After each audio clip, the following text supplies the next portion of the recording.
It's really good. I really liked it. Asia Butterfield. Yeah, the guy from Ender's Game. Yeah. Right? Yeah. Yeah. Yeah. I didn't know he was British. No? Because I feel like the only movie... I don't even know what movie I've seen him in. Maybe it was a Hugo? I think he was in Hugo. Can you think of a more British name than Yeah, Butterfield? now that I think about it, it's obvious. But like, I saw that when the trailer for Sex Education came out, I was like, wait, what? Oh, yeah, makes sense. I mean, I guess he could be checks like out. Asia Crumpet Town.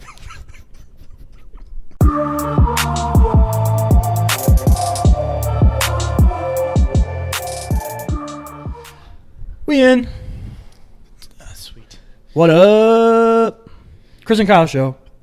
What's up, guys? Are you tired? Are you tired? I'm good. Okay, good. Let's do it. Way to wake up semi-early for this. I got like 4 hours of sleep. I'm good. 4 hours? Maybe. Welcome to the Navy life, dog. Yeah. Let's do it. Yeah. Last night, because I got back late from an extra shoot that I was on. So I got back at I was gone there. I was gone for like the whole day. Came back at like 1, I think. Like 12:30, I think. And you were like, "Hey, let's get up early tomorrow." And I was like, "Word." And then I said just didn't care. I said fairly early, and you were like, "What do you think?" And I was like 8, and he was like, "That's just early." Yeah, that's just early. Anything before 9 a.m. is just early. Not for a majority of the world, dude. But yeah, you were like, let's get up at 8. And I was like, okay, I should go to bed soon. And then I just ignored myself and stayed up. Got a lot of shit that I got to do today. I got another extra shoot. Nice. Fucking nice. Yeah, I stayed up and I just was like, oh, I could watch the next 4 episodes of this show that I'm watching, or I could go to sleep. And I was like, I'll just finish it. We're watching Sex Education, right? Yeah, I watched all of it yesterday. You watched all of it? Yeah. I just finished it. Knocked it out. Get out of here. It's really good. I really liked it. Asia Butterfield. Yeah, the guy from Ender's Game. Yeah. Right? Yeah. Yeah. I didn't know he was British. No? Because I feel like the only movie... I don't even know what movie I've seen him in. Maybe it was a Hugo? I think he was in Hugo. Can you think of a more British name than Butterfield? Yeah, now that I think about it, it's obvious. But like, I saw that when the trailer for Sex Education came out, I was like, wait, what? Oh, yeah, makes sense. I mean, I guess he could be checks like out. Asia Crumpet Town.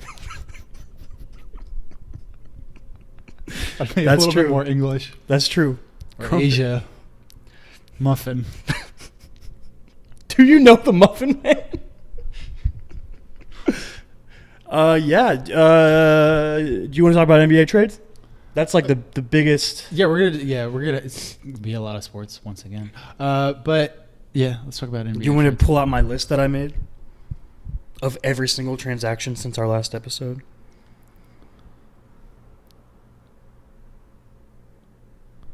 You didn't answer me, so I did it anyway. Oh yeah. Oh, okay, cool. If I said no, would have that changed anything? No, it just would have been funny. How do you want to do this trade by trade? See how ridiculous it gets? Because some of them are so useless. Let's not do the useless ones then. Okay. Like I'll skip anything I don't want to talk useless. about Rodney Hood.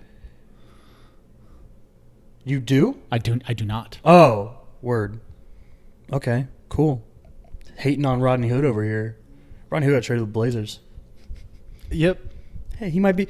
If he goes I already back said to, we're not talking about If he it. goes back to pre-Cleveland Rodney Hood, he might be pretty good for them.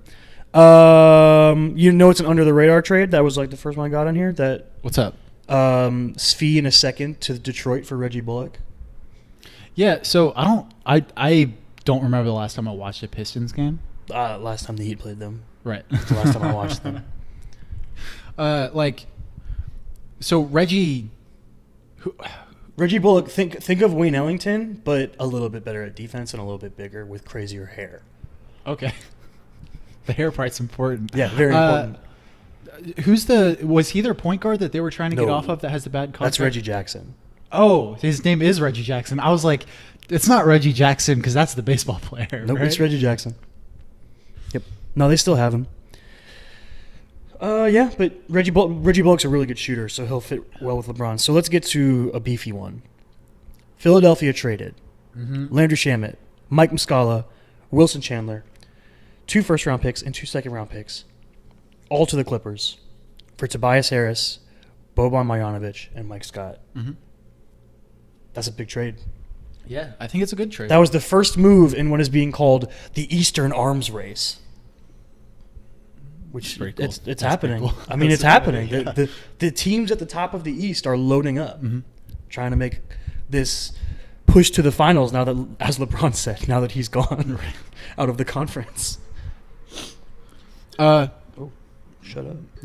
shut up, Siri. I don't know what I'm supposed to.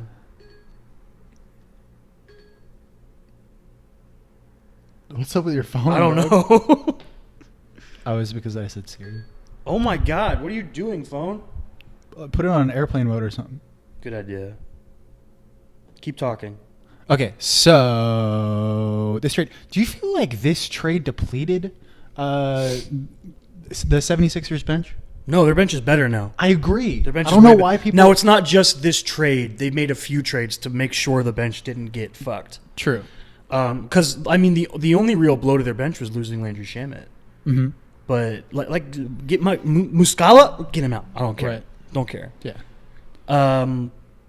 But I mean, you add in this trade, you lose one good bench player and a starter, like your worst starter, Mm-hmm. and your return is a much better starter Mm-hmm. and 2 bench players. They're probably not as good as Landry Shamet, but it's 2 bench players. I think Mike Scott is just the underrated part of this deal. Like, Yeah, people- I don't know anything about Mike Scott. Good shooter. Yeah, That's what they need. yeah, it's true. You know what I think they need? The friendship that Toby and Bobby bring. Yeah, that's That's what they it is. really need. Yeah. Because they've had these contention problems. Like, Mhm. ever since Jimmy showed up, there's like these rumors that like Jimmy's just everywhere he goes, he's so aggressive and things are hard. So when the wholesomeness of Tobias Harris and Boban's friendship rolls up in there, Right. everything's gonna be fine. It's like when they sing Dahu Dore and how the Grinch stole yeah, the How Mockingbird. Grinch stole Christmas in Whoville when they sing Dahu Dore. Yeah. Yeah. And then Joel's heart is going to go 3 times. Well, I as think large. it's Jimmy Butler's heart that needs to grow. Yeah, you think so? I think JJ Redick's the biggest asshole in that locker room. Anyone who hates Duke Look would at that agree. guy. Anyone who hates Duke and white people would agree with you, which is a very popular thing to hate, a white dude from Duke. So Yeah. you might be right, Yeah. but he seems like a kind of a cool guy. So I'm Jimmy gonna, Butler I'm gonna also. disagree with you. I don't think that. No, Jimmy Butler's actually like seems like a really cool guy Yeah. and fun dude, but for whatever reason, He's had a lot of disc. He has. he's had discord Yeah. in all these locker rooms, and it seems to just stem from his ultra competitiveness, Mhm. which is weird. Yeah. Which I'm not sure if that's a 100% bad thing, especially like when you have guys like Joel and Ben who are just like their commonality is that they fucking want to win. Yeah, I miss the headband bros already though. They stopped doing it. Yeah. Ben and It Jimmy. was cool. It was fun while it lasted. Yo, De'Aaron Fox rocks that Ninja Turtles headband. Ooh, that looks cool. Why wasn't he the first person to do it, I don't know. Seems like he would. I know it's like a thing around the league. Like there's a few people that do it, but he's the first person I've seen in a game do it. I dig that look. I dig it. Yeah, yeah. Do Do you want to go so the 76ers made other Yeah, trades. my list is not organized in that way on my phone, Right. so it's like kind of hard to find them like that. All right, we're just going to talk about it now then. And I'll skip it when we get there. 76ers traded away Markelle Fultz Why would, to no, the we're- Orlando no, we're only talking about things that matter. to the Orlando Magic. What are you talking about? Well, we got to talk about them reinvigorating their bench, right? They got a good bench piece in Jonathan Simmons. Nah. They got a good bench piece in Jonathan Simmons. The Magic are irrelevant.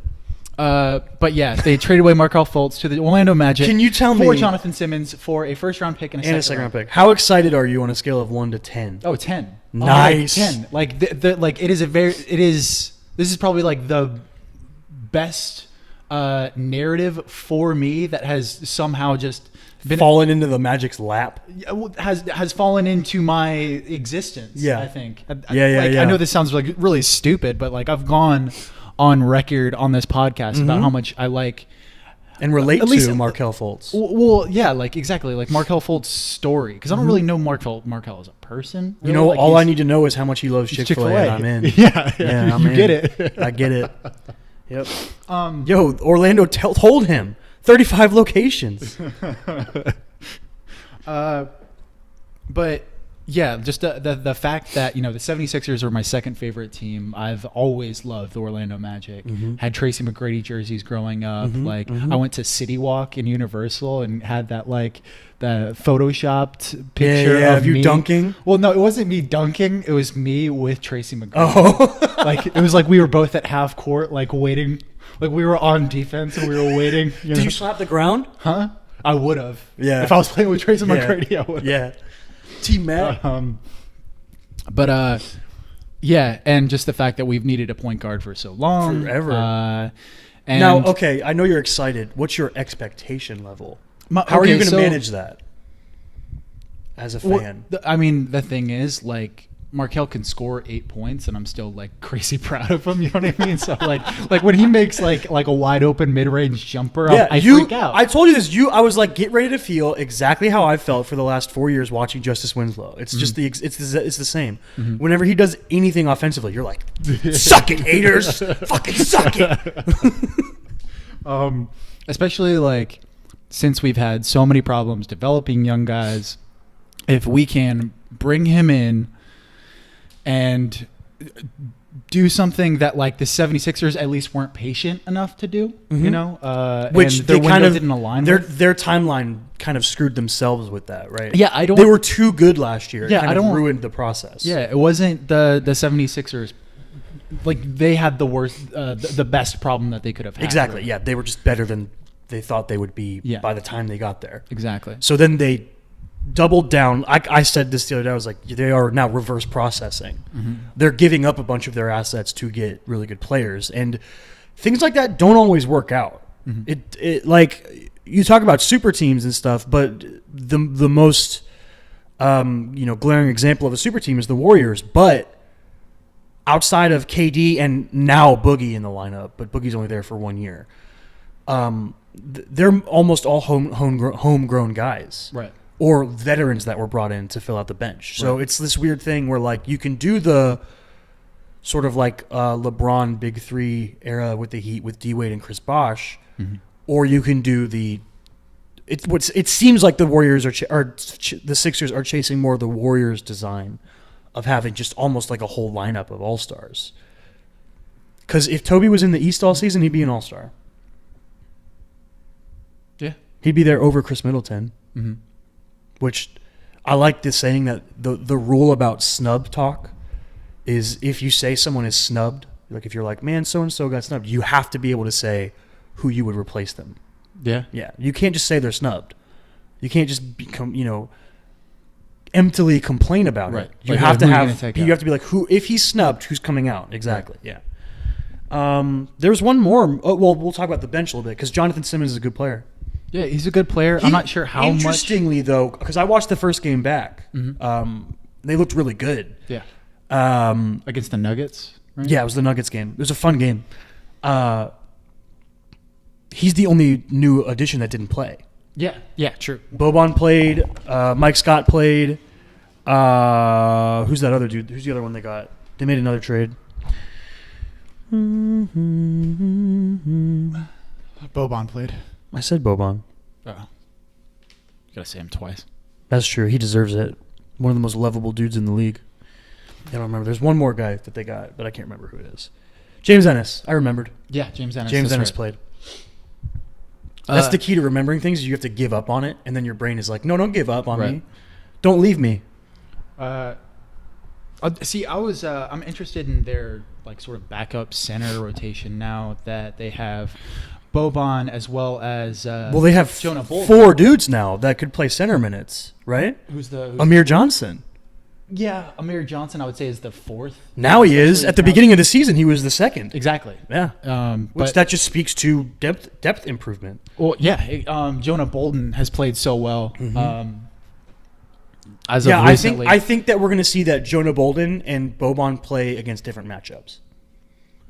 I think a team like the Nuggets bring Jokic and they bring Plumlee and they bring other guys like, Hernan Gomez and stuff that they wanted more big, more, not that, like, I don't know. Boban is weird. I don't know a lot about Boban other than that his per 36 minutes make him look like the greatest player of all time. Right, yeah. It's like stupid how efficient he is per 36 and stuff. He just like doesn't have the stamina to play long stretches of time because he's a ginormous human being. Mm-hmm. He's freakishly huge. No, okay, so but I don't know like what his general like skill set and skill level is. I'll pose this question to you, right? Say you're playing against Miami, in the playoffs, right, which is possible. Yeah, it happened last year. Yeah, fucking, you have Hassan Whiteside out there, right? And you have to play, which means that you're going to get limited minutes or something, and you have to put in your backup center. Are you putting out Boban or are you going to put out Jonah Bolton? You're going to put out Boban, I think. Well, actually, the thing is, okay. Wait. Why are we saying that for some reason Joel is like hurt or something? So he has to play limited minutes. I think broke his face. You literally wait and see if Whiteside is cooking. Right? Right. Because if Whiteside's cooking, you have to put size out there. Because he's been on a stretch lately. Right. He's been destroying little dude. Like, he's feeling it again. He's back to 2016 Hassan Whiteside. If he's not feeling it, if JoJo gets in his head like the playoffs last year, and he's hurt like he was last year in the playoffs, you put Jonah Bolton out there and you start exposing him. Yeah. Expose him. But I don't know if Jonah Bolton is good enough of a shooter to do that. I don't know. He's been shooting really. I don't know what his stats are. Right. If he's a mid-30s up shooter, then you put him out there and you expose him. If he's not cooking, he's also not small either. I mean, he's 7 foot. Yeah. He's a good defender. But he looks kind of skinny. You gotta I think he's more lanky. Like Whiteside's a big dude. Yeah. Whiteside's a big, strong dude. And he's not Boban. Exactly. Boban's a giant. Yeah. Yeah. But yeah, that's the Sixers. And I guess the Magic.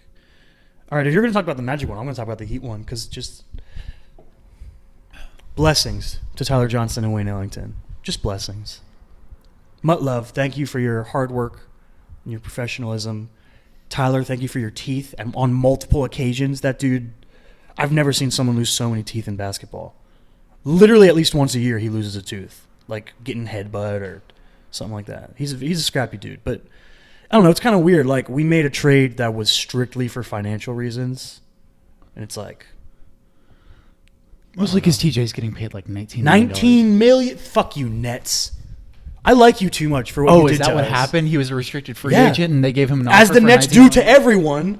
They signed a stupid backloaded contract. Yeah, his average per year is like $12 million. When you look at his contract as a whole, like if you had a guy with Tyler Johnson's like effort level and productivity and defensive effort, $12 million a year on the modern cap, you're like, heck yeah, that's perfectly fine. 19 though, hey, he makes the same amount of money as Goran Dragic. Yeah, it's rough. You know what though? I'm kind of bummed. Well, okay, they got traded in return for Ryan Anderson, who will probably never see the court. Right. We'll probably never see the court and then get waived before next season. Wayne Ellington signed with the Pistons after his buyout with the Suns. Yeah. And I was like, that's a bummer because I really wanted him to go to a team. Philly, the Lakers, a team where he was going to have a shot, Mm-hmm. But apparently the thinking was, from his point of view, was the Detroit is where he's going to get the most minutes and the most shots up and be able to come back into free agency next year. Which is something that he didn't get a lot of in Miami. Like, he wasn't getting any playing time. Well, the problem last year, he got a ton of it. Right. And then he just there was a mutual wanting him to come back. And then just his defensive lapses were too much to overcome this season. He didn't get a lot of minutes. And he wasn't shooting as well. Like, he broke the record last season for threes made in a season by a Heat player. Oh, by a Heat player. Yeah. So, like, he could have done this last year, but, they just wanted the reunion. And I think the Heat wanted to take care of him a little bit. It's kind of a running trend. You know who used to hold that record? Lonzo Mourning. No. Udonis Haslem? No, but he did pat onto his all-time rebound record the other night. Oh, he played like 2 minutes. Spo put him in with like 18 seconds left in old man. In the first half, and the defense held. I think it was Buddy Hield like a long three, and he completely airballed it, and Udon just caught it right before the buzzer went off, and I was like, add to that record, baby, stat dad. But yeah, I just want to thank Tyler and Wayne for their time, because I don't like when people. I had this idea the other day. Do you think it's a negative for fandom that we know about the contract numbers?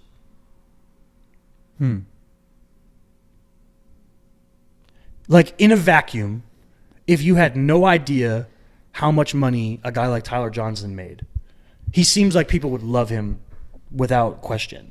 But because you know about his cap hit, so many fans just turn on them. It's like it's their fault that they got paid. That's crazy to me. Yeah, maybe. It would definitely change a lot of things if it was just not public information. Yeah. Yeah, like, because there's kind of an inverse to that too, right? Because Vucci's making like $12 million a year, and he's an all-star. Yeah, so he's so on you a love really him good, like even more. He's on a really good contract. Yeah. Or somebody like Robert Covington's on a really good contract. I mean, even Goran Dragic, like I said, only $19 million for an all-star. Mm-hmm. I mean, he's not in his prime anymore, but when he was traded over, he was in his prime. Yeah, it's just something I thought of, and I was like a guy like Tyler Johnson who does nothing but try his hardest, and he's obviously not as good as a lot of players, but he's a good role player who puts maximum effort in all the time, plays scrappy defense. If the fan base didn't know how much money he was making, they'd love him. Like they loved him when he was an undrafted free agent, Right. It's the same thing with like Rodney Magruder. Now that Rodney Magruder has gotten slightly paid, not even that much, there's like a turning on him. It's weird. Yeah, and if contract information wasn't released, then you also wouldn't have like. I'm not saying it should happen. I just think it's interesting. I think it would be the idea very different. I know. Like fandom would be completely different if we didn't know. Like imagine listening to like the Low Post or something with having no knowledge of these things. Well, and having no knowledge of like say someone like Vucci, right, who's making only $12 million a year, but he's on the last year of his contract. Yeah. So, if that weren't allowed, if somehow we were in some theoretical world where we didn't know the contract information, we wouldn't know why Vucci we'd be like, why the fuck would we trade Vucci? He's our best player right now. Well, would it have ever even come up by reporters? That's the thing. Who knows? How do you feel about that, by the way? Are you down with I hope we resign him. Yeah? I hope we bring back Vucci and Terrence Ross and we try to be good. Okay. Good. I mean, nice. Now that we brought in Markelle, like to me, that is that's why I'm okay with them giving up a first round pick, even though it's especially because it's not even yours. It's just an extra one you have. Yeah, it's and it's at like top 20 protected. Yeah, it's a thunder pick. It's going to be like the 27th or 28th pick or something. Yeah. So I'm perfectly fine with that. Like to me, if you somehow could take out Markelle and like put him in this year's draft, or whatever, he'd be the person you would want them to draft. Like I'd be okay with us drafting him with that pick. Yeah. And I don't think Jonathan Simmons was really like in our long-term plans. No. And I don't think we've even been playing him as much as like somebody like Terrence Ross. Terrence Ross is just playing so well. Mm-hmm. Like there's a good chance that he might win Sixth Man of the Year. Yeah. He also wants to be called Human Torch. Ooh, that's kind of cool. Because like originally like his I think his other nickname was Microwave or T-Wave, which I was like, that's not. I get it, but it's kind of lame. Yeah, that's kind of T-Wave. I get it. Kind of lame. So I think that he's trying to put that out there. He's like, you know what? Call me Human Torch. I'll help you out. But there's nicknaming yourself is also weird. I'd rather call him Human Torch. I mean, yeah, it's a cool. No, like this one works.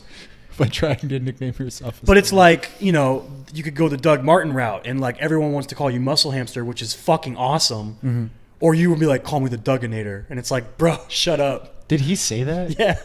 He was like, I don't like Muscle Hamster. I want to be the Dugginator.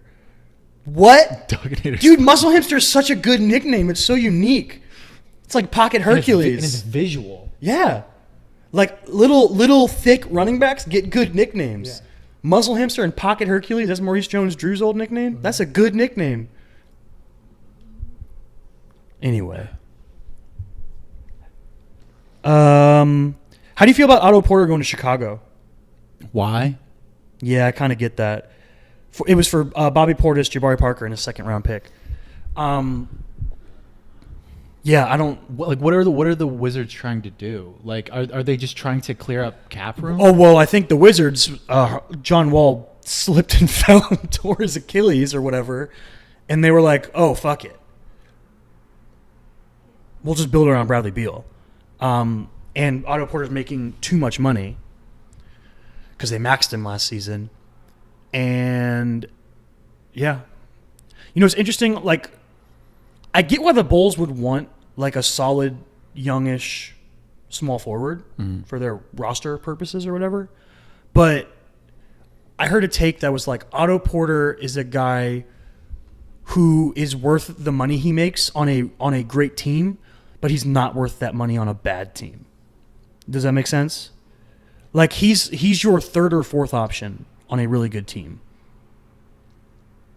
Or on the Wizards, which is not a really good team, despite what they should or should not be on paper. Mm-hmm. But he shouldn't be your best player. Or if you love Lowry, your second best player. Yeah, like if he was available, I wonder, could he draw that money on the open market?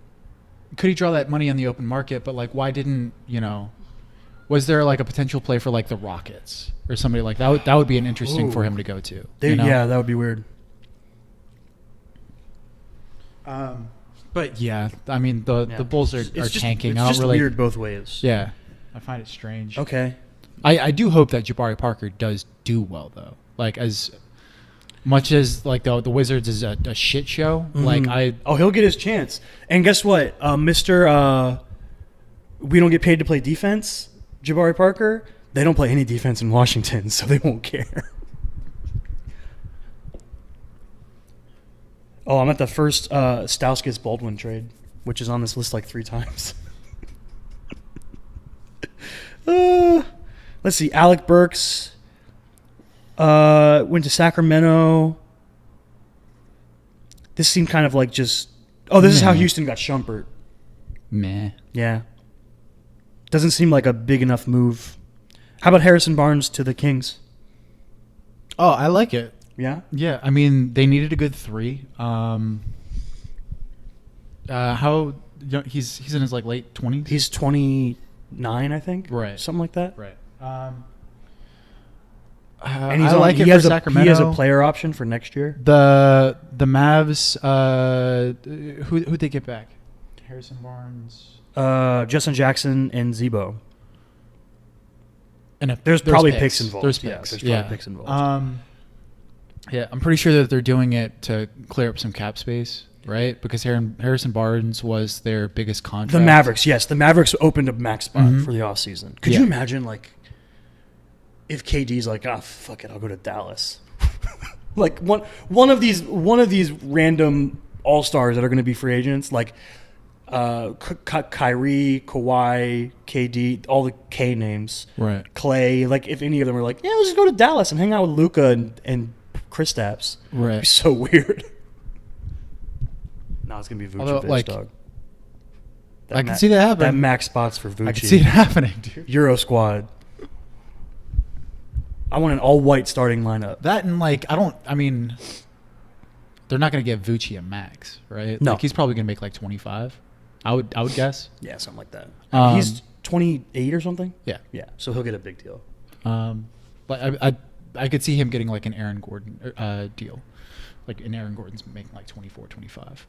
But Aaron Gordon's is dope because it's descending. Yeah. I wish everyone would sign deals like that. Yeah, that would be interesting. That would be like, it would suck to not get Vucci back for next season. But it would be Euro squad would be fun. Euro squad would be fun. Yep. That one doesn't matter. We talked about James Ennis. Okay, here's another one in the arms race. Milwaukee got Mirotic, Thricola, as some may call him. For Milwaukee, sent over Jason Smith, Stanley, I'm a Boston Justice Winslow, isn't Johnson. What did I just say? 4 second-round picks. And Detroit got Thon Maker out of it in a 3-team trade. Right. So Thon Maker got out like he wanted. They replaced him with a way better player who is an amazing fit. Yeah. It seems like a lot of second-round picks, but they're second-round picks. Like, They didn't send them, though, or all of them, because it's a 3-team trade. I don't think they all came it's from a 3? Milwaukee. There was Yeah. Milwaukee, New Orleans, and Detroit were all part of the trade. And Detroit? Yeah. They sent Thon to Detroit. Gotcha. Yeah. Gotcha. Yeah, I mean, That's weird. Can you have a more opposite backup to Andre Drummond than Thon Maker? What in the world? I mean, it's 2 birds with 1 stone, right? Like, you get rid of Thon Maker, Thon wanted and then out. get somebody who's really good at the 4 Stupid for good them. fit. Really good at the 4 Dude, for them. Nico won't even start for them. Right, if Giannis is playing 4. Giannis starts at the 4. Yeah, he'll Right. come off the bench, and they're going to have basically at all times 4 shooters around Giannis, like, and dudes that are big. That's the thing that Nico brings that they didn't have. Like, Thon Maker is tall, but he's not a great shooter, and they didn't even play him. So Brook Lopez was like their one, big dude who could shoot. They could put out there with Giannis. Now they can have Nico out there too. I mean, he's not as big. He's what is he, like 6'10", 6'9", something like that. But that dude can shoot. I think he should grow his beard back out. Yeah? I think it fits the Milwaukee lifestyle. Yeah. Like how Aaron Rodgers grows his beard out during the season. Right. Yeah. Except Mirotic's beard gets nasty in a good way. It's just like, I look like I'm from the wilderness. It's impressive. Yeah. How impressed are you with the Bucks this season? Super as far impressed. as, So, I mean, I expected them to be better because of Bud, but I mean, I expected a top 3 in the East finish, but they're the best team in the East, I think. yeah. Although they did lose last night to the real The best. Magic. Yeah. I saw that by like 20. Do you know why? No. Giannis wasn't playing. Oh. Why wasn't Giannis playing? I don't know. Was it his dick was too big? Was it the new term load management? I like that term teams are using. DNP load management. No, I'm not sure why he wasn't playing. But we beat him by like 20, dude. Yeah. I saw that and I was like, You know who the Magic are trying to take that 8 seed from the Heat. We've won 4 out of our last 5. You know who was the highest scorer on the Magic yesterday? Vucci. Jonathan Isaac. Hey. Yeah. With how many? 17 points. That was your high score. Yeah. A nice, I mean, it was balanced team effort. Yeah. I like that. I think there was like bunch of double-digit at least scorers 5 and guys stuff. that Yeah. had double digits. Oh, look, there's Sauce Castillo getting traded again for with some money for a second-round pick. That's kind of useless. How about, okay, here's the other one. Other arms race, Other right? one in the arms race right here. Raptors. Marc Gasol to Toronto for Jonas Valanciunas, DeLon Wright, CJ Miles, and a second-round pick.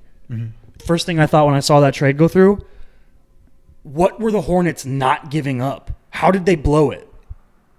He had been rumored to be going to the Hornets for like 3 days. Right. Poor Kemba. Doing my boy dirty. He wants one dude to play with. That's good. I bet you Michael Jordan was like, no, I won't give you my other tall white men. I want all of them. I won't give up any of them. I want all the tall white boys. Come on now. Fucking Raptors are doubling down essentially on their let's make this run. They basically were like, CJ Miles isn't playing well this year, so we don't care. Send him away. DeLon Wright, he's a fine young player, good bench player, but their bench isn't as good as last year, but it's the same players, so I feel like the bench could be bench mob again. But you know what I mean? he's someone that they don't need him. He's also an attractive asset Yeah, exactly. for Memphis. Yeah, exactly. And then Jonas Valanciunas is basically Marc Gasol Jr. He's just like kind of like Marc Gasol and not as good. I mean, he can't shoot. as well as Gasol. True. That's why he's junior. He can't pass as well or defend as well either. He's just like a not as good version of Marc Gasol. You know what's been weird to me? I've heard a bunch of people that are like confused about their rotation. They're like, I don't know what this means for the Raptors. Because all season, they've been starting either Serge Ibaka or Jonas Valanciunas, depending on the matchup. It just seems like you have Serge come off the bench to me. It seems really simple. I don't know why, because now Pascal Siakam starts at the 4. At 4, yeah. Every game. I don't see why they would not do that. Why would they start Serge at the 4 with, like, it just, that seems like going backwards to me, like they used to do. In no way do they start him over Marc Gasol at the 5. Yeah, I would agree. There's no way that you make that trade for Marc Gasol and not start him, right? Yeah, that'd be stupid.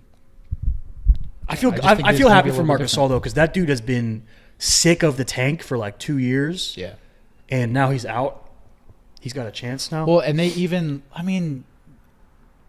weren't tanking this year. They tanked last year. They were trying to win this year. Yeah, but they're not good. I agree with you. But like, it's not. They tried. They're tired of losing. Yeah. I feel like tank implies intention. Yeah. But I think in Marc Gasol's heart, it don't matter. Right. Losing sucks. Friggin' Mike Conley's still trapped. Poor guy. Poor guy. There was rumors about Detroit trying to get him. There's rumors about Utah trying to get him. Right. Utah would be pretty fun. Yeah. With him and Donovan Mitchell, with Rudy Gobert. Yeah. Pretty fun. I wanted him to go to the Pacers because that was another rumor before Victor Oladipo got hurt. Mm-hmm.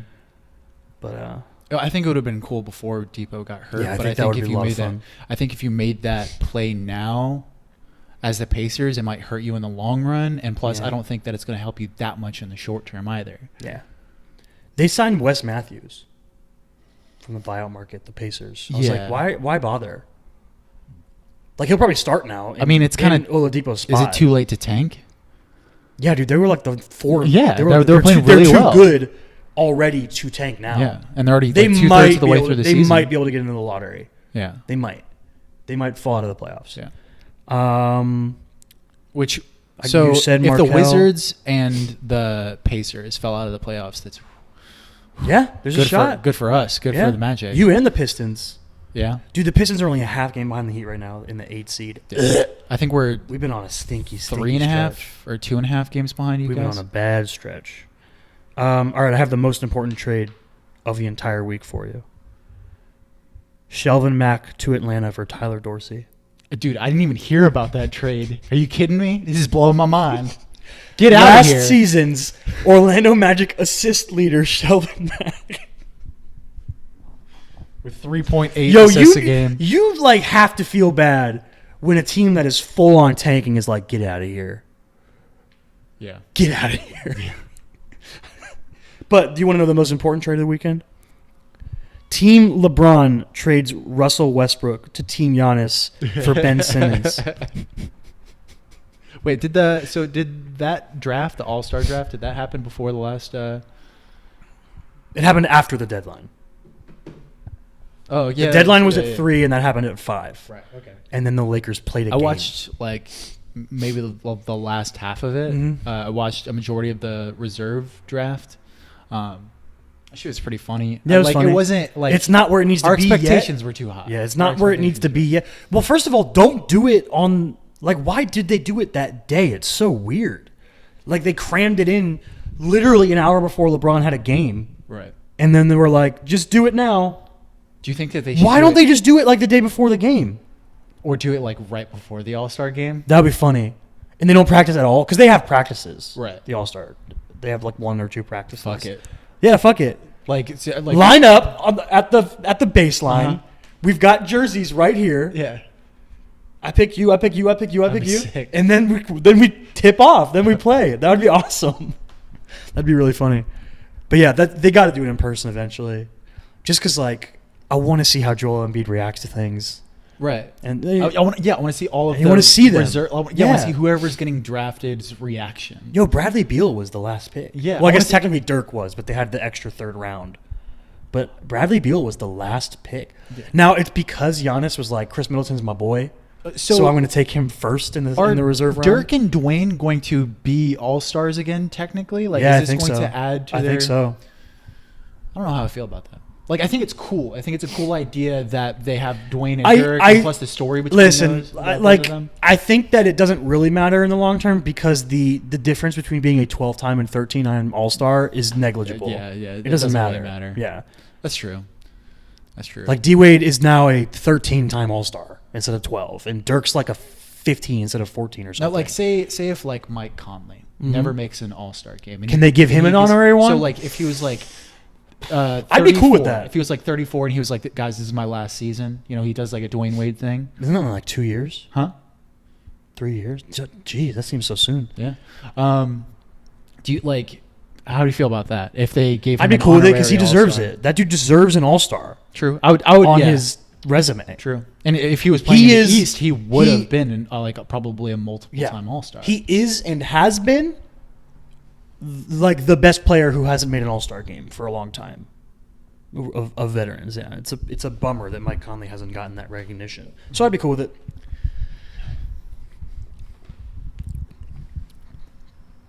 We did it. We covered the trade deadline. Oh, that's it? Yeah. 45 minutes later. Oh wow! Look at that. Show's over.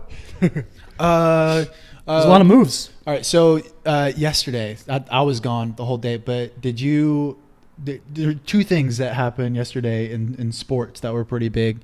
One, the rematch between Virginia and Duke. I didn't watch it. I saw that it? Duke won, but I didn't watch it. Yeah. Fucking. Apparently, Duke shot incredibly well. Yeah. Like, I was looking at their stats. RJ Barrett shot 60%. Like, he shot. That's not as good 6 for 10. That's not as good as Zion Williamson shoots on the season. Scrub shit. From 3? No. From the field.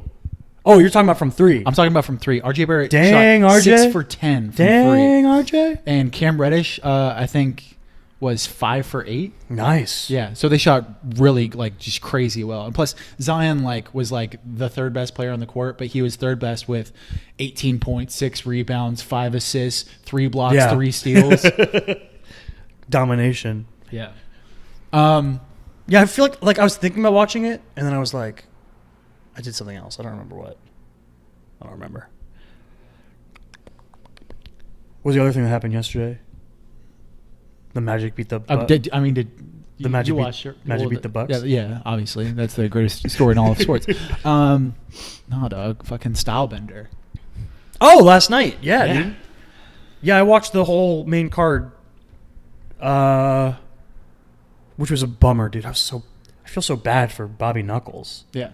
Robert Whittaker. He got a hernia after weigh-ins, and they had to go take him to the hospital and to get surgery. So his fight with Kelvin Gastelum got canceled. Yo, Cowboy's trying to fight Kelvin. Why not, dude? He was in Australia. That motherfucker, like, he was dude. He was in Australia, and they had accidentally sent his luggage to Austria, I think. So he didn't have any luggage. So he'd been walking around Australia for a week in like the same clothes, like a tank top and shorts and flip flops, and of course his hat. Right.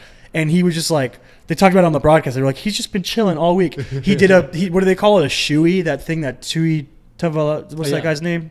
I can't remember that guy's name, but he always takes the beer and they pour it in a shoe and he drinks it. It's disgusting. Yeah. But he like did one with him in the audience and shit with his cowboy boot. He was like, yo, I'll fight Kelvin. And I was like, fucking do it. Do it. Is a cowboy. He'll do anything. It's awesome. Yeah, they're talking about him fighting Connor. Mm-hmm. That'd be super fun. That would be awesome. That would be super fucking fun. Can you imagine the build up to that? Connor would be like Donald Cerrone might be the one dude who I would be sure is immune to Connor's trash talk. Yeah, because I feel like he'd enjoy it. Yeah. He'd be like, hey, if I win, you got to drink like Bud Light in the octagon, but if you win, I'll drink your stupid ass whiskey. Like he's someone who is and it's not a title fight. So like title fight, Donald Cerrone has always kind of not been good. He always falls short in title fights, but it wouldn't be a title fight. It would just be, we're making money, baby. Fucking, and I feel like Cowboy is the one guy who's so lovable, but also like so badass. He's awesome. So like, he's the most wins ever. It's so easy to respect him. Yeah. And he's literally down to fight anybody at any time. It's crazy. But yeah, I'll talk about the fight first. Israel, this last style bender, Adesanya fought Anderson Silva. Anderson Silva's return. I don't know how that dude can still do the things he does at 41 years old.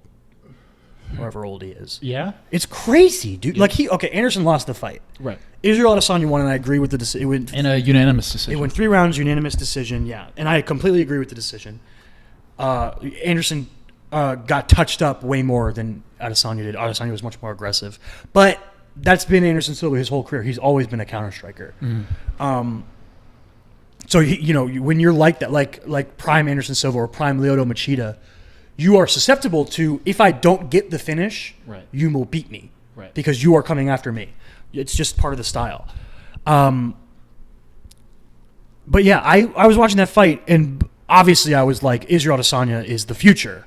He's amazing. I still want Robert Whittaker and Kelvin Gastelum to fight. I think that's a great fight.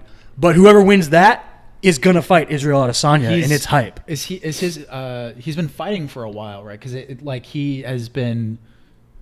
Adesanya? Yeah, he's been. This is his second year in the UFC. Second year in the UFC, but is he undefeated? He has an undefeated. Yes, he's like 16-0 or 12-0. I don't remember. He's something to know. And he did kickboxing before this, probably, because the dude knows how to kick. Yeah, crazy fun to watch. Crazy.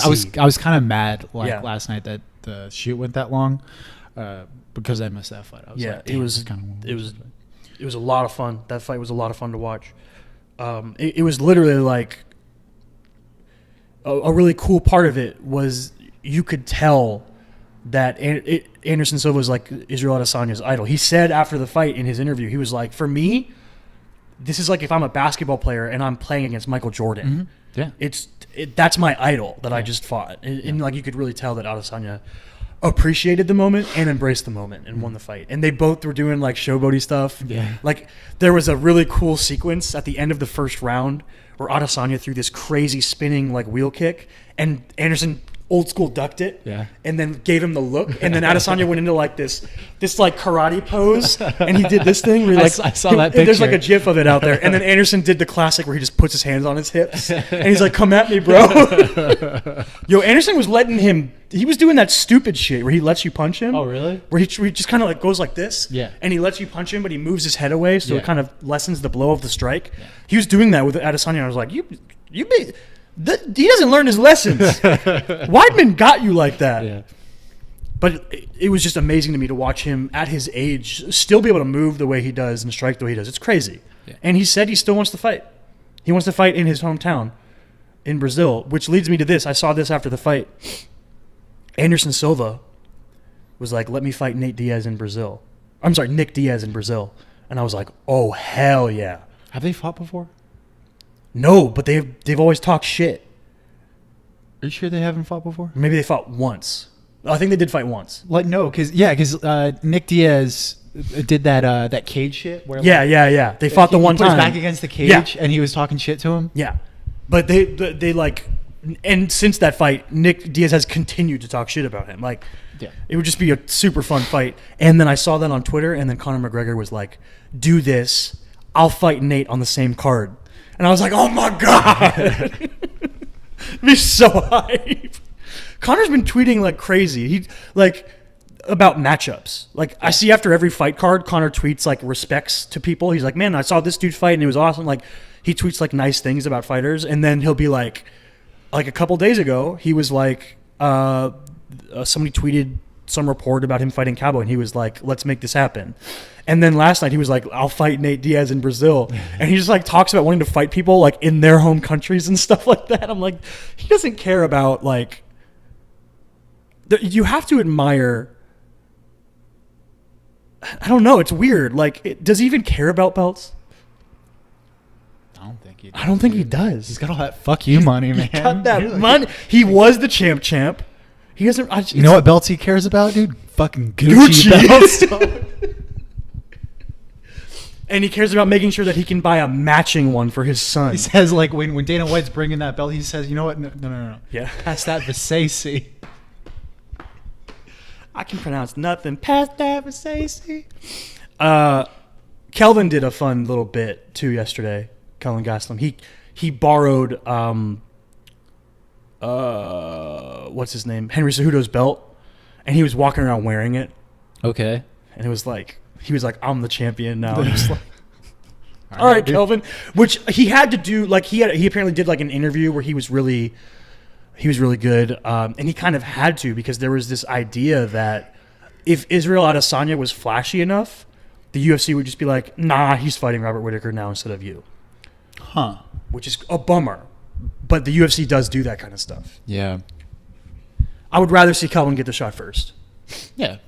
Especially because, I mean, I looked it up last night. Robert Whittaker could be good to go in like 2 months.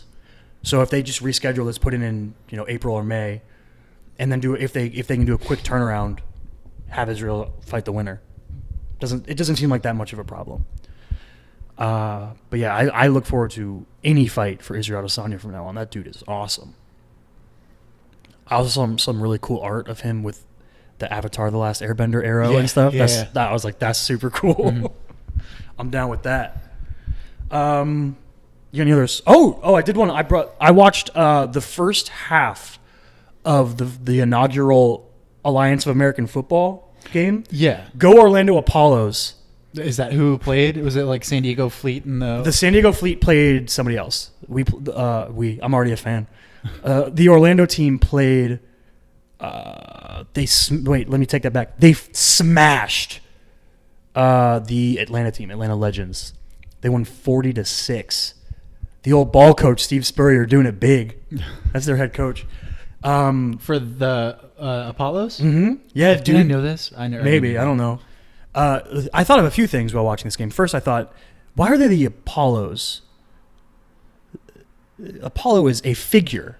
He's a Greek god. Right. Why are there multiple of them? Right. Why aren't they the Apollo? But even that would be weird. It's just a weird name. I'm into it, but it's weird. Yeah. They got like an archer symbol, which is kind of cool. Right. But it's just kind of weird. Like, why aren't you just the Why aren't sons? the Artemi? Yeah. Yeah, the Artemi. Artemis is his twin sister. What is like? Are there like differences in like rules? Yeah, there's a lot of different rules. There's no kickoffs. There's no kickoffs. Yeah, they took out the kickoff. You can't try extra points after touchdowns. They have. So I'll tell you some of the really. So the cons are essentially the players aren't as good as NFL players, and you can tell the quarterbacks are less accurate. There were some dropped passes. There was bad offensive line play. Bad. Boo. But there was also flashy plays. There's a lot of fun plays. Mm-hmm. The game is much faster. They took 5 seconds off the play clock. Okay. And that made like a world of difference for speed of the game. Right. They had I thought was really interesting. They had a very transparent review process. There was a touchdown pass that my boy Garrett Gilbert threw to somebody on the Apollos. He made a really good catch. He went up and got it, and then as he landed, it looked like the ball might have touched the ground. They called no touchdown, and they went. Steve Spurrier challenged it, went to the review, and they actually showed the review official on camera with a microphone. Really? In the box, and they showed her process. She watched it.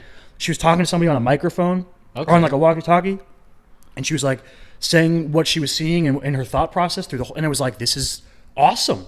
You see exactly how they make the decision. And she actually like changed her mind the more she watched. She was like, here's what I see. It looks like the ball touches the ground. It looks like it helps them. And then she like listened, and she was like, okay. And then she watched it some more, and she's like, okay, yes, I see what you mean. So we get a knee down and we get an elbow down in possession, and then the ball touches the ground and he keeps possession.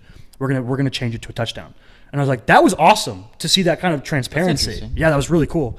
Another cool thing, they had players mic'd up during the game. Really? I heard at least 3 fucks. Yeah. On CBS. Dope. Yeah. That's the jokey side of it. But the cool thing, like, you literally heard play calls in the huddle. You could hear loud and clear audibles at the line of scrimmage. You could hear like the way the quarterbacks talk to their teams. It was really cool. Do you feel like any of this is going to influence what the NFL does? I definitely think that if this league succeeds, it will its main basis will be a pipeline league. As the G League is to the NBA, Right. this will be to the NFL. Okay. That's going to be its number one. That's what they've hitched their wagon on. That's what they want to be. They want to be a developmental league for the NFL. Okay. I also think that the NFL could sort of unofficially use it to see how rules work. Like the NBA does with the G League officially, where they do different rules. Right. And they test them in the G League first. I definitely think the NFL could be like, well, let's watch the optics and let's see how these things help the game. And then if it works there, we can adopt it, or try it in the preseason. And if it works in the preseason, then we can adopt it the next season. You know what I mean? The no kickoffs thing is awesome. It's like, you know how the kickoff, especially now that they kick from even further up the field, so it's a touchback like 70% of the time. Right. There's just so much wasted time in that extra commercial break that takes forever. Yeah. Without that, it Goes just by goes really so quick. much quicker, and it's just you start with the ball on the 25-yard line and you just go. Right. It's great. I really enjoyed that. The craziest part, I saw the ratings this morning. 2.9 million viewers, more than the NBA gets on a Saturday. Really? The AAF got more viewers than the NBA gets on the same day. That's fucking weird. America loves football. And it's on CBS, so it's on one of the big major channels. It was fun. Like, I don't know if I'm not gonna like. Do you think that it's just the beginners part? That's of it? exactly Like, how much is people gonna are fall off. What is this? Exactly. Yeah. But if there's there's always a craving for football, especially like a month after the season ends, where people are like, "Oh man, I miss football season," you know? Yeah. And it's gonna be there now. And there's more leagues coming. The XFL is coming, and something else. There's another. I call it the Weed League because Ricky Williams is involved. But yeah, it was cool. Go Apollos. Go Apollos. They are already the best team in Florida. Yeah. Do you want to talk anything movies or otherwise? No. Oh, I forgot to show you the Shaft trailer. Did you watch it? Yeah, I watched it. You did? What do you think? There's parts of it that made me laugh, and I was like as I was watching it, I was like, why am I laughing at this? Because it was like, it's kind of cheesy. I liked it. Yeah. It looked fun. I've never seen any of the bazillion Shaft movies that exist. Neither have I, but But I was it looks like a lot of fun. But it also didn't. I was like, I don't think this is what Shaft is. I don't know a lot about Shaft. Yeah, but one of the it's comments I not- saw on the trailer was like Samuel L. Jackson's other Shaft movie was like violent and not funny. Yeah. It's not a comedy. Yeah. But I don't know. It looks like a lot of fun Whereas to this, me. like, it looks like, Shaft in Central Intelligence. Like, Yeah. it's got that kind of vibe to it. It's like, is it PG-13? No way. No, there's definitely think that it's no gonna be- because there's a Red Band trailer. Oh, okay. Yeah. I don't know that. Yeah, that they replace motherfucker with gun cocks in the trailer, but Yeah. it's because it's a trailer. Yeah. The older guy, what's his name? Khalil Roundtree, something like Yeah. that. That dude is only 6 years older than Samuel L. Jackson, and I completely believe him being Samuel L. Jackson's dad. Yeah, for sure. Samuel Jackson is 70. That's insane, man. That dude looks amazing. You could tell me he's 45, and I would believe you. It's Yeah. nuts. Dude's killing it. Woo, good for you, crazy. Samuel L. That's crazy. You a bad motherfucker. No Michael Cera involved, unfortunately. As far as we know. Oh, Yo, if dude. Michael Cera made a cameo in a Shaft movie, that'd be amazing. I'd fucking love it. Look, there's like a stinger, like a post-credit scene. Samuel Jackson answers the door. Michael Cera's like, "I'm your son." Oh my god! I think he might be my I dad. think he might be my dad? This is awkward. This is. Oh god! Did you watch anything this week that you want to talk about? Oh, we saw the Lego movie. Yeah, we saw The Lego Movie 2, the second part. That's Yeah. the full title. Mm-hmm. It was fun. Yeah, I liked it. It was fun. There I was enjoyed so before I watched it, because you know how sometimes like you go to a movie. Yes, And yes. Sometimes you go to a movie. Let me collect my thoughts here. Boom roasted. Okay, so sometimes when you go to a movie, pause, For dramatic effect. and you don't realize like what you're seeing until like the credits start, and you're like, oh shit, I'm seeing the Lego Movie too. Like that's what. Did you do that? Yeah. You watched all those bricks and you didn't realize you were watching a Lego movie? No. Like I'm not saying. You mean like event wise? You're like, this is a sequel to a movie that I have seen and enjoyed, and Well, it's just like, oh, like I'm going to watch a movie, and then like once the movie actually starts, I'm like, oh, I'm seeing Lego Movie 2. I really enjoyed the first Lego Movie. Oh, you said credits. I thought you meant end credits. I was like, you're insane. What? I was like, you're nuts. I watched the entire movie and And didn't then you were realize like, what movie I was oh, I'm watching. seeing. You heard Andy Samberg, The Lonely Island, come on, and you were like, oh, the Lego Movie 2. I get That's it. what I'm watching. No. No. Fucking. I like at the beginning of the movie, I was like, oh, like I loved the first Lego movie. Yeah, it's Fucking great. Oscar fucking snub. Wept at the end of that movie. At the end of this movie, like I was watching it with not really that expectation, but I was like, oh, like open up yourself to like the enjoyment of this because you enjoyed the first one so much. I also saw the first one on the ship, which like it is a good environment to watch it just because it's filled with so much hatred and depression. So The light and joy brought by the Lego Movie. You really need Emmett at that time. It's basically like being like being around Tobias Harris and and Bobby, yeah. But yeah, and at the end, like I didn't like this as much as the first. I don't think it's as good. Yeah, It's still really good, but yeah. But the end, like I did get choked up. I don't think any tears fell down, but I was like, good, dude. I think an interesting thought came. Like, do you think that because we as an audience now knew the format, knew that it was about kids playing a game, right? I think that was a big challenge, and I think they did a good job, sort of They just recognized it. managing that throughout the film. Well, they were like, But it's also like you can feel it. Like, I've never gone back and rewatched the original Lego Movie, yeah, but from the very beginning, you could tell that the things that our characters are saying, the things that like Emmett and Wildstyle and whoever are saying, you can tell are the kids arguing and stuff like that at points.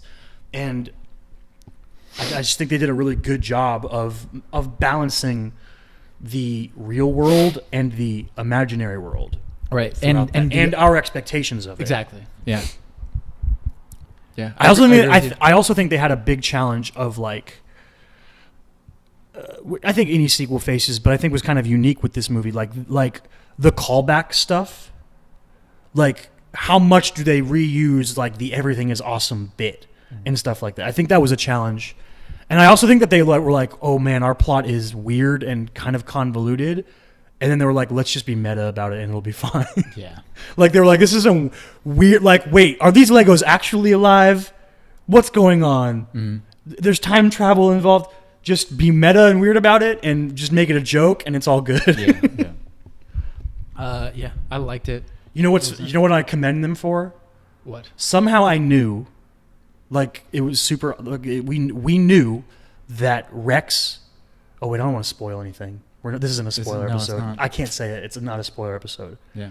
The twist got me. Still, despite what I knew. Really? Yeah, I wasn't expecting it. Okay. Yeah, it's fun. Those movies, all of them, the Lego Movie, the Lego Batman movie, this movie, the jokes come at you a million miles an hour. They're basically just constantly throwing jokes and seeing what lands. Watch anything else? I feel like I have, but I can't think of anything. Right I watched now. a couple things. I caught up on The Punisher. Right. Is Really? this season 3? Season 2. Season 2. Probably the last season. I haven't seen any official word about a cancellation, but I assume because they're canceling all their Marvel stuff that it's the last season. I really enjoyed it. Shea Wiggum's daughter is in it. Her name is Georgia Wiggum. Wiggum. Wiggle. I really liked her in it. She's really good. Okay, I kind of wanted to ask you this because I finished it and then I went online and I looked up some like reviews and online reactions. So I was like, oh, what did people think of this? And there's this weird like weird collection of people who are like frank. I literally saw a comment that said he didn't punish enough people. And I was like, he literally kills at least 40 people in this show. Yeah. Yeah, he's killing people constantly. He literally ripped a dude's guts out with a knife. Mm-hmm. But there's also like a plot line where he lets some people live that he may not have done in the past. And part of his character arc is like, can he go back to being who he was before his family was killed? You know, can he find some peace? It's part of his character arc. And there are moments where he makes decisions of like he like doesn't kill certain types of people that he would normally kill. And I saw people being like, the Punisher would never do that. I literally saw someone that was like, he didn't punish enough. And then in a comment to that, they were like, I understand that he punished people, but like this isn't punishing with a link to some, like I think it was just him like shooting someone in the head or something. Right. This is punishing to like a gruesome death. And I was like, you're only going to enjoy the show if everything he does is overly gruesome? Yeah. That's stupid. Right. And then like people complaining about giving him an arc. If he was just a mindless killing machine for 13 episodes, that's not a story. Mm-hmm. That's just it's a music video. Like a music video for metal music.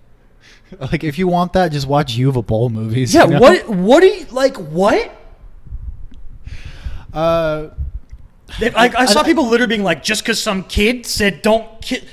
There's like this whole layered story with character going on where the girl makes him think of his daughter, and he has this like fatherly love for her, and it's he's trying and he's like conflicted within himself. Is he the man who murders all evil people, or is he this dude, the father he was before his family was killed?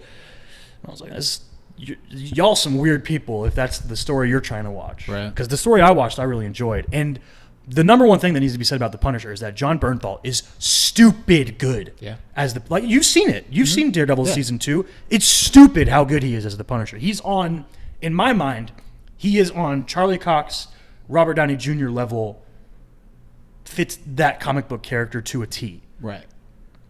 And like when you think about that character, you think of that actor. Oh, like if I ever read a Punisher comment, I'm gonna read it in that voice he does, because it's not even Jon Bernthal's like real voice. Like his speaking voice is like higher pitched and way friendlier. Like, like when I watched an interview after and I was like shook by it. I was like, Jon Bernthal, you're so nice. I'm not messing around, Red. Like that's how he talks in the show, and he mumbles. Like I had to turn subtitles on for it because like. Part of it is that he mumbles a lot, and it's like part of his thing. Uh-huh. And then there's like a villain who like had kind of like a weird voice, and I was like, I can't really understand what he's saying. Like I like him, but I can't really understand him, so I had to turn the subtitles on.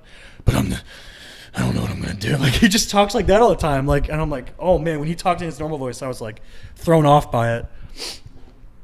But yeah, it was really good. I really enjoyed it. Only one Marvel Netflix show left. Jessica Jones? Season 3. I didn't even finish season 2 of Jessica Jones. Yeah, you didn't like it, right? Mm-mm. It did one of my... I loved season 1. Season 1 is great. Mm-hmm. Something season 2 is missing was David Tennant. David Tennant wasn't in season 2? Damn. Well, but not... in like the same spoke of... Not in the same capacity. Like Will Ferrell in Lego Movie 2? Yeah. Oh my God. You think Will Ferrell worked for 3 hours and did all of his work for that movie? Much. Jesus. And got paid millions of dollars for it, probably. Oh, my God. But, yeah, Jessica Jones Season 2 does one of my least... I think I've talked about it on the show before. One of my least favorite things with a plot is when you establish that someone's family has passed away or they don't have their family, and then you bring them back. And it's like this weird, convoluted thing. They literally bring her mom back, and she looks different. And can't remember her daughter. And I was like, this is too much for me. This is stupid.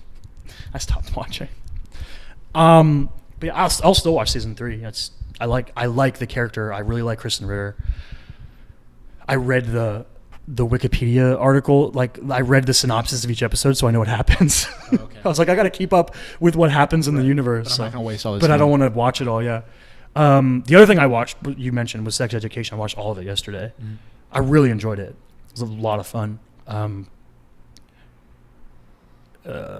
I think I expected it to be a little bit more of a comedy than it is, just based on the trailer. Okay. It's actually a lot. It's funny. It's definitely funny, but it's more of like a dramedy. Maybe it would be the word. I don't know. It's like a normal TV show. Is there a lot of sex? Yeah, there's a ton of sex. Yeah. There's a ton of sex. A lot of naked people. Oh. A lot of there's dicks. There's boobs. There's butts. There's everything. Love it. It's really good. People should watch it. What's her name? Oh shoot! I need to maybe put my phone on airplane mode. I don't remember. The blonde girl that's in the trailer? She's like an unknown. Do you think that she looks like Margot Robbie? Kind of. I think that she kind of looks like Margot Robbie. I haven't thought about it. If you mention it, yes. Like when I saw the trailer for it, and it looked really appealing to me. It what? It looked appealing. Yeah. I was like, oh, it's very good. I might watch this. But I saw that girl, and I was like, she looks like if she was Margot Robbie's younger sister, I would believe you. Like, yeah. I would, like if you told me that. She's like a relative unknown. Her name is Emma Mackey. Yeah, she literally has... Related to Anthony? No, spelled different. It's the only thing that gives it away. The only thing that she has on her the only thing. On her IMDb on her IMDb is something called Badger Lane, and it was a TV movie in 2016. She's like literally an unknown, but she's great in it. And the thing I think what I wasn't expecting is like the amount of good characters. Like even sort of people that seem like when you first meet them as side characters, they dive way further into their lives and their mental states and their lives. I really liked it. It's very good. Fuck. I was gonna say something else about it. Oh, it's only 8 episodes, so another one. Super easy to watch. Which keep doing that, Netflix. I love it. 8 episodes. Oh, so good, so good. That's like I feel like the perfect amount of time to be like a long movie. You know what I mean? Where you're like people say a TV show is a long movie. Do you think like 8 episodes? I feel like the 6 to 8 episodes is like the money spot for that. Yeah. And like I feel like I've had a harder time sticking with shows that are longer than like 13 now. It just seems too long. If unless you do like what Agents of S.H.I.E.L.D. does, where they break their season into like 3 seasons. Their arcs. And they literally give each arc a new name and and you can feel it's a different thing. Right. It just feels too long. Like the CW superhero shows. Like I watched the first like 6 of them this season. I was like, maybe I'll watch them on Netflix when they come out. But it's just And even they talked about doing the same thing, but I didn't get to that point. I basically I feel like every year I just come back to them and I watch until the crossover and then I stop. I'm like, all right, that was cool. They also have so many like filler episodes. So many. Like fucking how many Smallville episodes are? Oh my god! Fucking Clark gets stuck in the Phantom Zone or whatever. Yeah. Plus, like those shows, like especially Flash and Arrow, they've run out of villains to do the villain of the week format. You know what I mean? Yeah. They've just Arrow's going into its 8th season next year. It just got renewed. Like 7 seasons at 22 episodes a season. There's not that many villains in relation to Green Arrow in the comics. Yeah. It's hard. That's like one of the reasons why like I find it a little bit harder to get through the beginning of Smallville, because like the first 5 episodes are like that. Like they're like very monster formulaic. of the week. Yeah. Somebody save me. I've been reading something. Oh yeah? I've been reading a book on philosophy that I got from the library. The one that you were the other day, you're like, you thought you might stop reading? Yeah.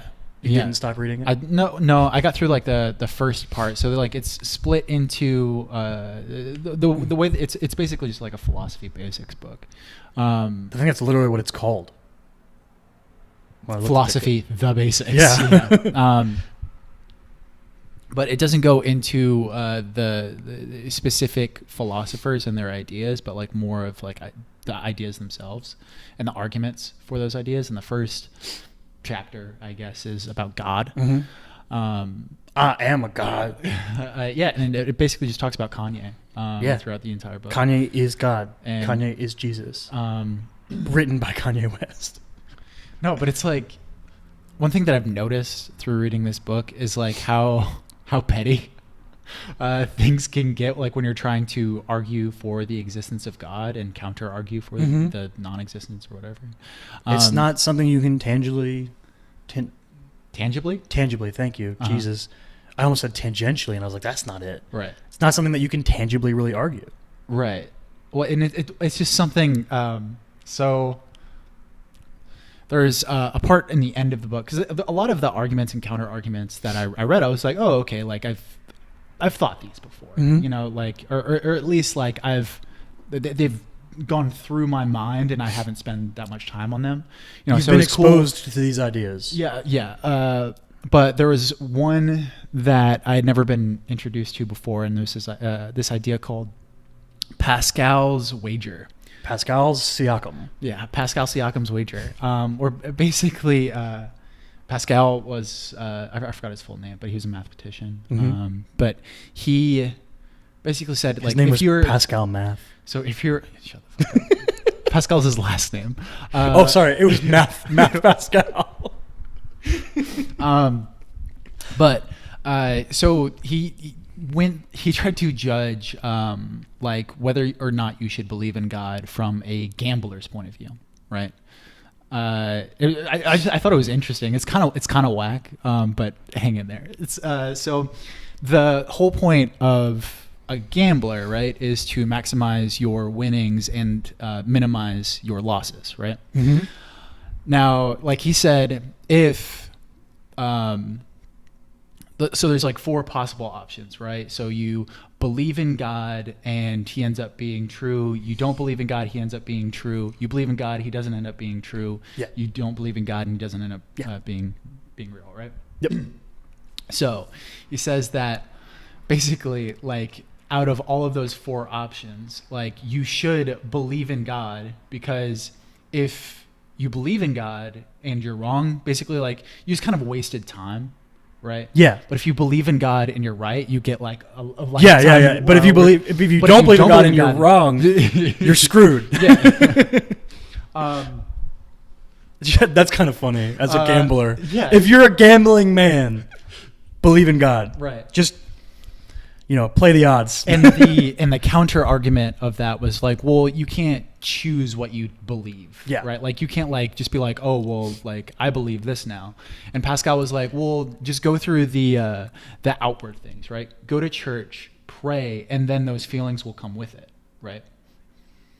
I'm not sure how much I believe in that, but I also think that it would be true. It's one of those things that like if you, this is going to sound like really stupid, but like, you know how they say like you should stand in like a powerful pose in order to like get more confident? It's like a body language thing. And like whenever you answer the phone, you should smile because it's going to make your voice sound more pleasant. Okay. I think that like doing those outward things might lead to you believing more. You're going to be around people more that talk about. I think like that's the biggest effect, is Yeah. being around other people that feel that way. Yeah. Yeah. So as stupid and fucking petty as that sounds to like oh, just go to church and you'll start believing. Yeah. I don't know if I agree with the idea that you don't choose what you believe in. You can't choose what you believe in. Yeah. Yeah. I don't think I agree with that. Yeah, I'm not sure. That seems I'll like let me that finish seems this. like something that like an anti-science person would say. You know what I mean? Like, do you believe in global warming or something? And then you've shown scientific evidence and you're like, I don't believe it. Like the joke that's a New Girl joke where Jake is like, I don't believe in dinosaurs. I know the science. I just don't believe. Yeah, I've seen the science. Yeah, I'm not sure if I agree with it either. But so there was somebody that came around like 200 years after Pascal and was like, Stackpal. Basically saying like, look, if I were God and I were like omniscient and I knew that people were doing this, that they were basically like, it seems insincere, and I probably just wouldn't let them into heaven. And I was like, that's thinking about God in that kind of That's point of so view petty. is so fucking Yeah, petty. that's funny. It's like a fucking Family Guy episode. That's like, well, there's that show coming out with Steve Buscemi playing God. That's how I imagine Yeah, that exactly. God. That God Yeah. is played by Steve Buscemi. But it's like, it's such a juxtaposition of like of trying to put like That's the problem of when you try to humanize God, right? Yeah. That's not how God would think. Mm-hmm. It's weird. I almost said anthropomorphize, like when you make an animal. Yeah, like when you make an animal and you give it human traits. What if God was an animal? I was like, that's not how that works. What God do you think? He could be a goat because he's the goat. That's lame. I hope he's a llama. I'd be into that. That'd be sick. Makes sense, like based on where Jesus lived. I feel like there were llamas around. Yeah. Yeah. What if God's a llama. What if he's you heard it? You heard it from tcaks. Tcaks God is a llama. God is a llama. That's tcaks approved. Does he do the spitting thing that llamas do though? That's mean. The spitting thing? Yeah. Yeah, but it's wine. It's holy water. He says you need water. Holy water. Dude, that's a bit right there, dude. Fucking like you go to heaven and you meet the holy llama. You meet the holy llama, right? He says, "I am God," and then he spits in your eye. Yeah. Right? And you're like, and then God, you don't need glasses anymore. God, you just spit in my eye, and he's like, yeah, but it's holy spit. Holy spit. I think that wraps it up. That's a good ending point. The holy llama. I like that. Yeah, you got a shout out? Yeah, I do. Go for it. I'm going first? All right. Yeah, because I thought of mine and then I forgot it. Okay. So I have to remember it. Have I ever brought up wax on this podcast? No, you haven't. Anyone who has seen your laptop from behind in a shot may have seen a sticker, but you have not brought it up. Why are you looking at my laptop like that? If it's in why the are you shot, looking at my laptop from behind? That's my laptop. If it's in the shot, it's exposed to the people and they're allowed to look at it. Why are you looking at my laptop from behind, dog? Just like Mr. Bezos's dick pics. If it gets exposed, people can look. Is that a thing? Did that happen? Are you out of the loop, dog? I think so. You know who Jeff Bezos is, right? Yeah, Amazon guy. Amazon guy. Yeah. He is suing the National Enquirer for not blackmail, but the other one. What's the thing where you threaten someone with information? Extortion? Extortion? I think that when there's money involved. Yeah. Yeah, I think it's extortion. Because they claim to have dick pics of him. And it's like this crazy thing. Was he like, fuck it, release him? I think he did say something along those. I think, dude. Well, no, he basically came out and said they exist before they could release them. Right. They were like, "We'll do this if you don't do." I think they wanted him to because he owns the Washington Post. So like, if you don't stop getting certain stories written in the Washington Post, then we'll release these dick pics.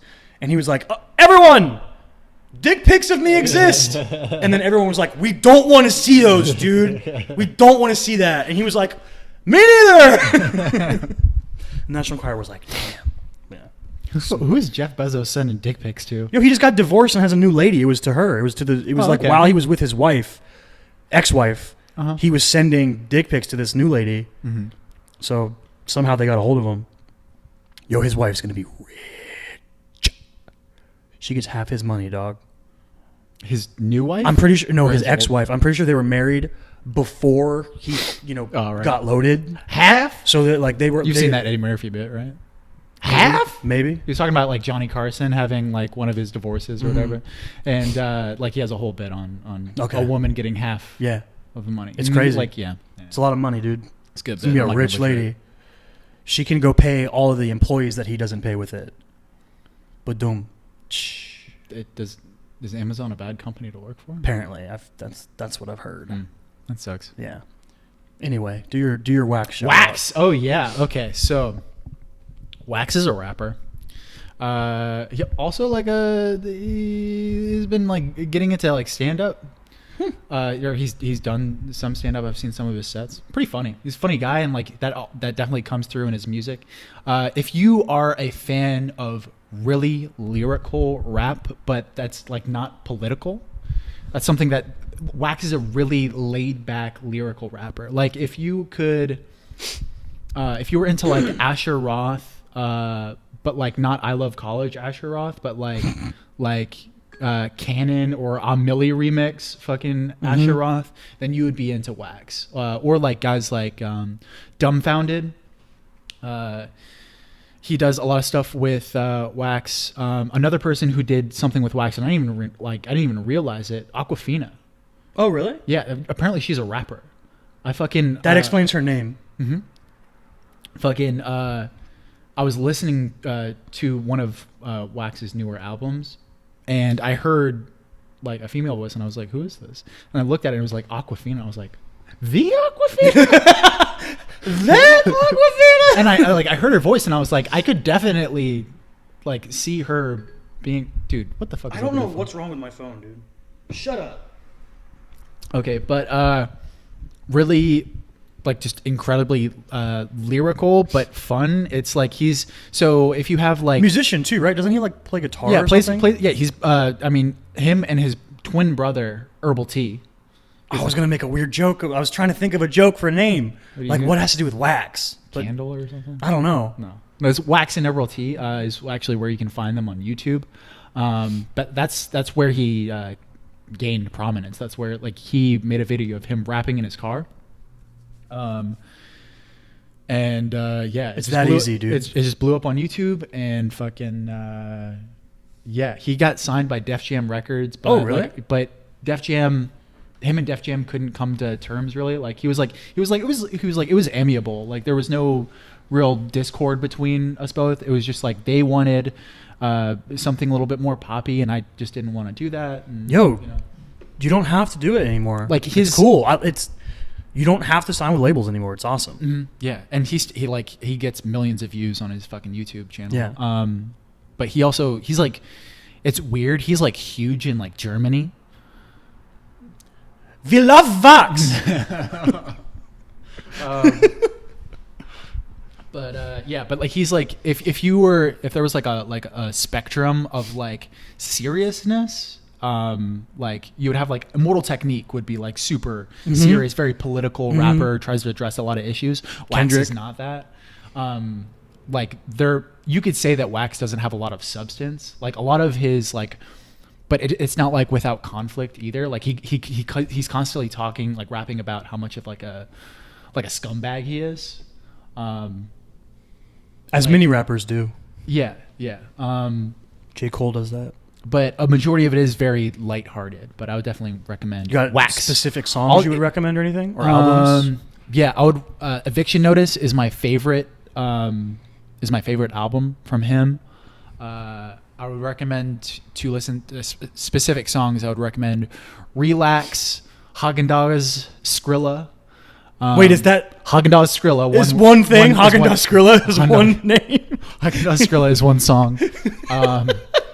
And Coins. Coins is a good one to get into. Also, if you're just looking him up on YouTube, just find that original YouTube clip of him rapping in his car, because he just fucking kills it. Also, bike rap. Bike rap is fucking sick. Okay. It's him just riding around on a bike rapping. That's the video, dude. And it's like he's someone who like very much like Eminem, like you could just instantly pick up how good he is with playing with words. Yeah. But like you could say that like a popcorn, y'all. My garage, all these foreign cars in my garage.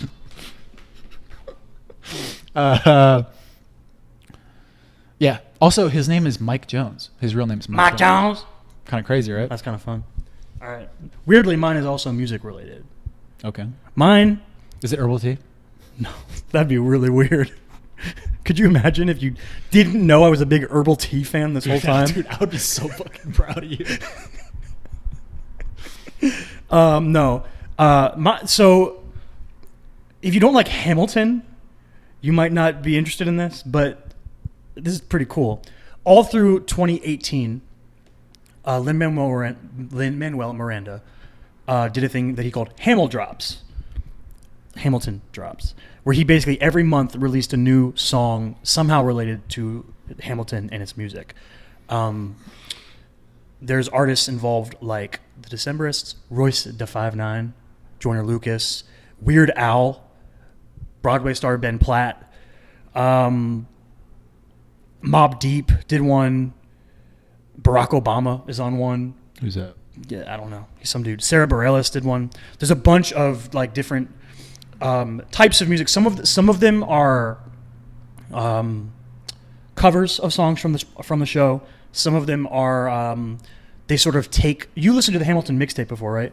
Yeah, some of it. Some of like they take the theme of a song, like they on the Hamilton mixtape. There's "I Wrote My Way Out," which is like a theme from the play, and they made a song out of it. Some of them songs are on like 2K. Some of them are like that. Yeah, I wrote my way out. Then there's like probably my two favorites. One is called Found/Tonight, which is a mashup with Ben Platt, who was in the Broadway play. What was that called? I can't remember. Dear Evan Hansen. And they combined a song from Hamilton and a song from Dear Evan Hansen, and they made a dope song out of it. Another one is called First Burn, which is really cool. There's a song in the play called Burn, where Eliza Hamilton finds out that Alexander cheated on her, and she sings this dope song. And what he did was which is another thing he does on the Hamil Drops, is he does like an earlier version before the final version of the song from the play, and he kind of is like, here's what the song was like before. And he had every actress who has played Eliza so far sing parts of the song. And cool. And they do like these cool rounds and harmonies and stuff, and it's very cool. Yeah, and then he does like One Last Time, which is my favorite song in the play. Yeah, you sing it all the time. That's yeah, it's always in my head. One last time. He's never even heard it, I've and he never knows it. fucking heard He's it. never heard it, and he knows. Christopher Jackson, the guy who plays George Washington in the show, the original audience cast recording, Jesus. Yeah. He played George Washington in the song One Last Time. He sings it, and then there's a part in that song where he and Alexander starts writing a speech for him, and it becomes George Washington's like, I'm leaving speech. I'm not going to run for president again speech. And Barack Obama does it on the last one they did. He just reads the speech. That's kind of cool. But yeah, it's super cool. Collection of very, very different music. It goes from like hard hip hop to like actual like Broadway music to like ballads and like pop ballads and stuff. Very weird collection of music. But if you like the play, I would definitely recommend checking out Hamil Drops. There's a playlist on Spotify. You can find them all on YouTube and stuff. And if you haven't listened to the Hamilton soundtrack, do that. Hamil Drops sounds like something like a Luke Skywalker themed rap album. Mark Hamill drops an album. Hamil Drops. Why are you confining Mark Hamill's theoretical album to just Luke Skywalker? Okay. I want some Joker songs. Okay, but I want some Fire King songs. But if someone was Throw in like some Hobgoblin, someone was like, "Who's Mark Hamill?" The Joker. What would you say? What would you say? You would say, "Oh, you would know him as the voice of the Joker." Get the fuck out of here. I'm pretentious. I'm a hipster. I'm trying to be like you. I'm a Mark Hamill hipster. Oh, you remember that guy from Jay and Silent Bob Strikes Back? You remember the the live action when they Flash show from the 80s? In the end, when they parody Star Wars. Oh, God. All right, that's it. We did it. Yep. We made it. Thanks for listening, guys, to the Chris and Kyle Show. Check us out on social media. The Chris and Kyle Show on Facebook, on Instagram, on YouTube, on Spotify, and all other podcasting, Spotify on the brain, all other podcasting platforms. Like, share, rate, review, all that fun stuff. Check out our poll on Facebook and Twitter. Oh, damn. At tcaks pod. Like a week left on that poll. Are we going to go see What Men Want, or Isn't It Romantic? Mm-hmm. I don't know what's winning right now. I haven't looked at the Facebook poll. I don't know what's winning. What Men Want. You're not allowed to do that. We made a rule. What? You're not allowed to try to sway the audience. I'm not trying to sway the Are you playing mind games? Are you not playing? I want to see what. Is it what you actually want? Is it not what you actually want? Who knows? Guys, vote what you will. I want to see what men want. I don't really want to see either. I love What Women Want, dude. It was a great movie. Mel Gibson. Don't say. Never mind. Find him on his website, chrismichaelstott.com, to check out his scripts, or follow him on Instagram at chrismichaelstott. I should change my name. To what? I don't know. If you guys have ideas, feel free to send them in. What I should change my name Wax to. Paper Leaf? Or what should go for? Wax and Herbal Seed. Do you mean like a full-on name change, or just nah, I think that like if I did like go by anything, it would be like Chris something, right? But like, I don't know. Like, it's annoying. Like all these casting calls, they're writing down like Chris Michael Scott, and I'm like, motherfucker, nah, motherfucker. Maybe you should just go by Scott, or just like Chris Michael or something. I don't know. Yeah, maybe. If you guys have ideas, send them in. I would love to see some comments. I hope there's some really mean ones. Some just really stupid ones. I want weird ones. Just any. I feel like the weird ones. I might be the more tempted. bananas, the Chris Bananas. There's your first one. No. More bananas, the better.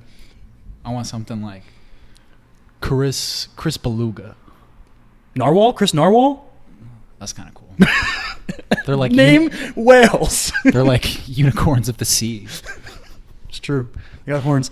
Find me, DavinWell25. I'm not gonna change it. Twitter, Instagram. I think that's it. We out. We out. Stay weird.